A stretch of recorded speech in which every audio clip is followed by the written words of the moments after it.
Je suis devant une tourtière produite par les gars de Pork Shop.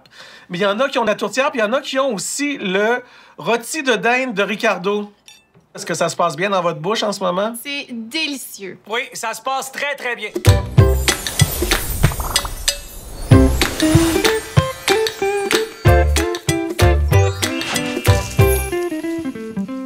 Qu'est-ce que c'est, le rôti de dinde, Ricardo? C'est quoi? C'est 2 poitrines qu'on a farcies Oui. avec de la canneberge, avec tu sais, vraiment avec juste des aliments locaux, puis qui est déjà rôti, puis qu'on a recongelé, surgelé, puis que là, on peut prendre tel quel et de le mettre congelé dans le four. Je vais te confronter à quelque chose que tu as déjà dit. Ton objectif comme entrepreneur, c'était que les gens achètent des affaires et fassent la bouffe à la maison. Et tout à coup, on se retrouve avec des produits transformés par Ricardo. Parle-moi d'abord de cette transition-là. Comment t'es arrivé là, en fait? Bien, quand on a ouvert les 3 restaurants puis les 3 boutiques, il y a quelque chose qu'on écrit en gros dans le magasin, puis c'était manger ensemble. La nourriture, c'est un prétexte pour qu'on se regroupe avec du monde qu'on aime. Moi, je vais toujours prôner acheter les ingrédients puis faites la recette. Tu peux pas te tromper comme ça. C'est là-dessus que tu as construit ta marque. Puis j'y crois à 100 %. Sauf que dans la vraie vie de tout le monde, incluant la mienne, ben des fois, t'as pas le temps. Des fois, tu peux pas. Des fois, tu veux pas. Puis il y a 12 000 raisons pour que tu cuisines pas quand même 7 jours sur 7 tes 3 repas. Alors, moi, j'étais content de répondre à ce besoin-là. Puis, faut dire merci à tout le monde au Québec. Parce que l'appel de dire on mange local puis on s'encourage, on l'a vu dans nos restaurants, dans nos entreprises, sur nos sites en ligne.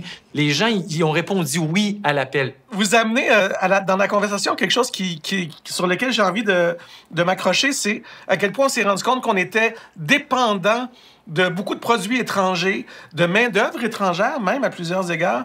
Il y a quelque chose d'un engagement entrepreneurial à soutenir les produits d'ici aussi. Ben, en ce qui me concerne, j'ai trouvé ça incroyable, surtout pendant la première vague. Tout le monde est devenu tellement solidaire à exposer, à partager les produits qu'on a extraordinaires au Québec. Je pense que c'est honnête de dire qu'on a vraiment des gens qui travaillent fort ici pour nous proposer tellement de diversité alimentaire dans la qualité. Donc, en ce qui me concerne, pour vrai, j'ai pu rendre accessible avec mes produits, mais aussi faire découvrir d'autres produits. Puis dis quelque chose, Geneviève, là. Moi, là, j'en reviens pas à quel point... Moi, j'ai été vraiment éduqué par l'ensemble des gens qui nous suivent à m'ouvrir sur des produits que je ne connaissais pas puis qu'on a adoptés. Donc, je pense que ça, c'est bien motivant parce que c'est les gens qui nous énergisent pour promouvoir le produit local. L'argument, souvent, c'est « je veux bien, mais ça coûte plus cher ». Peut-être qu'on est à l'époque où on doit acheter moins, mais acheter mieux. C'est tellement tentant d'aller magasiner, de voir des trucs qui sont très, très accessibles, puis d'acheter trop, juste trop pour ce qu'on a vraiment besoin. Puis je pense que s'il y a quelque chose que les gens font en ce moment, c'est ça, c'est réfléchir à ça, comment on peut faire pour avoir moins, mais de plus grande qualité ou peut-être de façon un peu plus responsable. Il y a quelque chose dans le fait de diminuer le nombre de choses qu'on achète pour prioriser des choses qui sont effectivement plus chères, mais qui vont être porteurs de sens parce qu'ils s'ancrent dans un terroir, dans une culture, dans une économie locale, en fait. Mais oui. Absolument. Moi, je suis fier de voir qu'il y a un changement au Québec.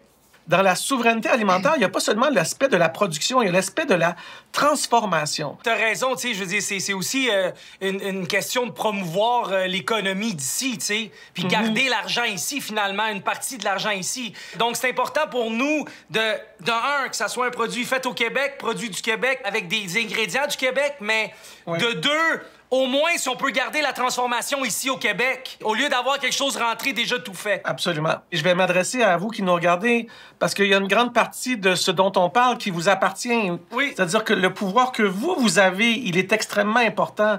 C'est-à-dire que vous avez le pouvoir d'aller voir vos marchands et d'exiger aussi qu'ils s'approvisionnent le plus possible au Québec. Plus vous allez acheter québécois, plus ils vont répondre à ça avec joie parce que ça va être dans leur intérêt aussi à eux et à elles de répondre à cette demande-là.